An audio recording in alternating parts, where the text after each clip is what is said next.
আসসালামু আলাইকুম রহমতুল্লাহি বারাকাতু। সম্মানিত ভিউয়ার্স, আপনারা দেখছেন কৃষিভিত্তিক ইউটিউব চ্যানেল আল বারাকা এগ্রো। সম্মানিত ভিউয়ার্স, কিছুদিন পূর্বে আমি আমার এই চ্যানেলে একটা ভিডিও আপলোড করেছিলাম যে আমি অনলাইন থেকে কিছু বীজ অর্ডার করেছি।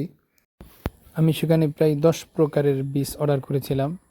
তার ভেতর থেকে স্কোয়াশের যেই বীজগুলো আছে সেগুলোর আমি চারা করেছি। মাশাআল্লাহ, দেখতে পাচ্ছেন আমি বীজগুলোকে ভিজিয়ে রেখে যখন ওগুলো ফেটে গেছে তখন আমি সেই ফাটা বীজগুলোকে এখানে বেড করে মালচিং পেপার সিস্টেম করে সেখানে আমি রোপণ করেছি। মাশাআল্লাহ, দেখতে পাচ্ছেন এই মাত্র 3 দিন পূর্বে বীজগুলো এখানে রোপণ করেছিলাম।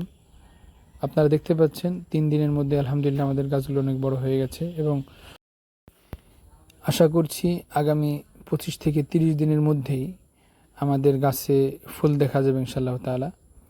তো স্কোয়াশ যদি দেখতে চান ইনশাআল্লাহ অবশ্যই আমাদের চ্যানেলটা সাবস্ক্রাইব করবেন এবং আমাদের সাথেই থাকবেন সমস্ত আপডেট পাওয়ার জন্য। আসসালামু আলাইকুম রহমতুল্লাহ।